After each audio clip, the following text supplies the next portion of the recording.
A couple of months ago, I uploaded a tutorial on how to do the side kick. If you want to check it out, there's a link down in the description. But one of the comments I received was, okay, cool, so I can do the side kick now, but how do I land it without telegraphing it? Which made me realize there's a difference between knowing how to do a technique and being able to successfully land it. So today, we're gonna go over telegraphing, what it is and how to stop it.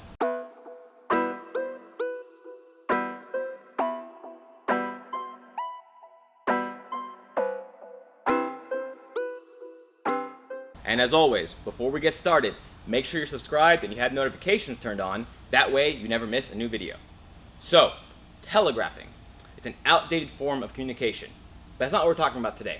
Today, we're talking about telegraphing as in giving away the strike you're gonna throw before you throw it. Let's say I'm here working on the bag. I wanna throw a double jab to a cross. Now, in a perfect world, I would just throw the hands out with no tell. But if I'm telegraphing, I might, let's say, throw my double jab, but drop my hand out here to create power, quote unquote, before I throw the cross. So telegraphing is some kind of tell that lets your opponent know what you're gonna do before you do it. It's a habit that's very hard to break and very easy to build. Telegraphing shows up a lot more in sparring because now you're under real-time stress. So you're not really focusing on having clean, crisp technique so much as you are trying to hit or, more importantly, not get hit. So normally, you're not dealing with an opponent who's so much better than you are. It's more that you're just so much worse about hiding your telegraphs. So since telegraphing is a response to the stress from sparring, obviously as we get comfortable with sparring, it'll go away, right? No, not necessarily. Because if you never address the problem, how's it ever gonna go away? It's not. So, let's address the problem. First thing you wanna do is focus on fixing telegraphing before it becomes a problem. When I'm training on the bag or on pads, I'm gonna take a deep breath and focus on point A and point B, and nothing in between. I'm gonna throw my strikes as crisp and clean as possible. Now, I get it. When we're training on the bag, training on pads, we don't wanna go slow. We wanna work fast, throw the spinning stuff, throw the jumping stuff. I get it. We wanna look cool. But that's not gonna help us solve our problems. That's not gonna help us improve. So, humble yourself a little bit, and as you're warming up, just take a deep breath and one shot at a time. You gotta focus on improving, not on just looking cool. And obviously, once you get to a certain point, everything you do looks cool because, I mean, look at me. But let's say you're too excited when you're training. Let's say you bounce around so much that you literally can't sit still enough to just throw individual focused strikes. Nothing can be done, right? Wrong. Because now, instead of focusing on getting rid of the telegraph, we're gonna focus on disguising it. So going back to our example from earlier, I still have a habit of pulling my cross back before I throw it. Instead of throwing it from a stationary position, I'm gonna get my opponent to think about something else. In this case, I'm gonna start moving my head a little bit, changing levels. Then I'm gonna start moving my feet a little bit, flash my jab a few times. Get him thinking about literally anything else before I throw that cross. So again, I'm here, boom, boom, bop, bop, boom. Again, moving around, flashing that jab. At that point, it really doesn't matter that you're telegraphing your strikes because your opponent has so much other stuff he has to worry about. Then you can throw your telegraphed punch. Now, this isn't an ideal solution, but it is a solution. And if you combine it with slowing down and focusing, then you can get really good at throwing your shots without telegraphing them at all. And you're learning the benefit of head movement, footwork, and disguising. A few other things you can do. You can do what's called the catch drill. This is when your partner is holding pads for you. And instead of just letting you wail on him, his goal is to catch your strike, whether that be a punch or a kick, as you throw it. The only way he's going to be able to do that, A, is if you're too slow, but B, is if he sees you giving away that movement before you actually do it. So, his goal is to clamp down on your strike. Your goal is to prevent that from happening, both by throwing a pristine technique and by not giving it away before you do it. Now, all those drills are great, but you may have noticed I was pretty much only talking about punching. And that's because we throw so many punches in our classes, and people tend to have more control of their hands than they do of their legs. But you can still telegraph your kicks. So we have to learn to fix that as well. The thing is, everything I said about the hands also applies to the feet.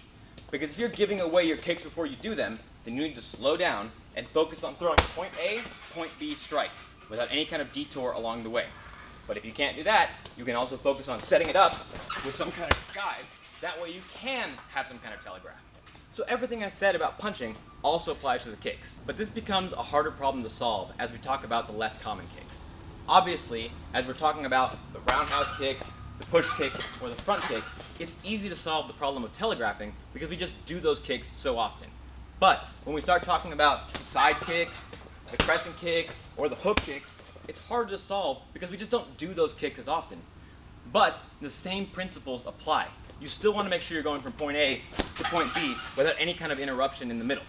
And you want to make sure if you do have a telegraph that you're setting it up properly so that you don't have to worry about them seeing the strike coming. But let's go back to that side kick. The most common problem I see is that people don't know the length of their leg from this side position. So they either start from too far away and try to hop in, giving away the fact that they're going to throw that side kick, or they're too close and they lean away to create space for that side kick. Either way, to fix that problem, what you need to do is learn the length of your leg in the side position.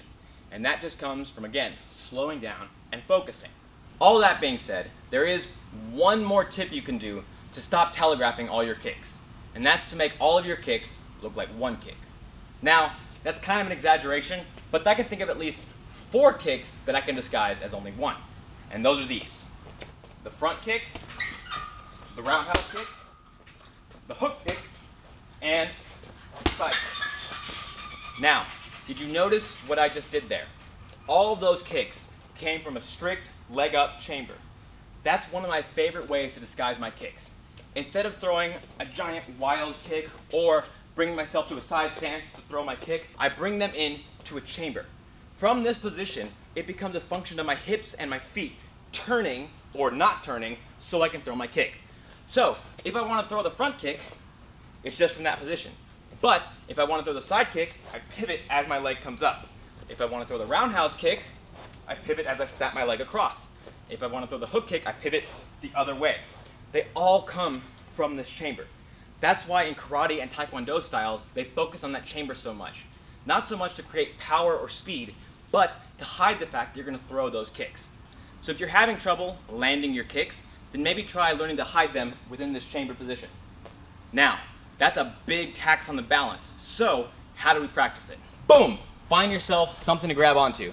Doesn't matter if it's a post, the wall, a chair, a bed, a person, doesn't matter. Find something you can recline yourself onto, then get in your stance, lift your leg, and first get comfortable holding this position. Once you feel comfortable, then extend into the front kick. Then bring it back. Turn over into the roundhouse kick. Bring it in for the side kick, bring it in again for the hook kick. Because now I'm holding on to something, I don't have to worry about the balance. Then, once I get comfortable, I can learn to throw. Front, round, side, hook. All of those without holding on to something.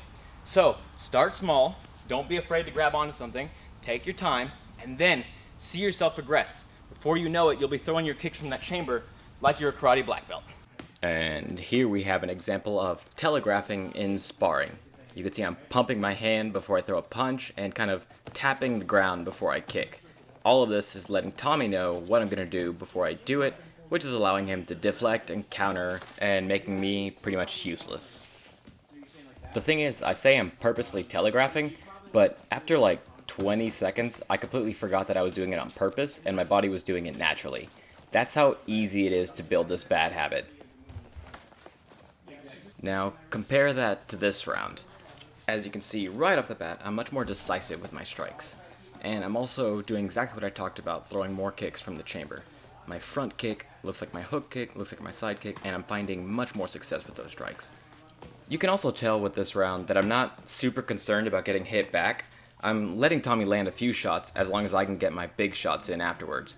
In this case, he's throwing a few tip-tap shots at my face, but I'm landing heavy blows to the body. So, one of the reasons people telegraph is because they're trying to run away from strikes as they're coming at them, or even before. Now, all that movement that I was doing the last round is actually paying off because I'm forcing him to chase me, and while he's trying to worry about his footwork, I'm sneaking in with those shots. Which, like I said earlier, is a tactic you can use. Get your opponent thinking about so much stuff that he doesn't have time to read your telegraphs. So the next time you find yourself telegraphing, I hope you learn some tips and techniques you can use to solve the problem. Like I said, telegraphing is something we all have to deal with. It's a habit that's very easy to form and very hard to break, but it's not impossible. And by the way, if you guys like the gear I was wearing today, this all came from Combat Corner. And if you want to pick it up for yourself, go ahead and head on over to combatcorner.com and use code BBCombatSD at checkout for a discount. Let them know I sent you.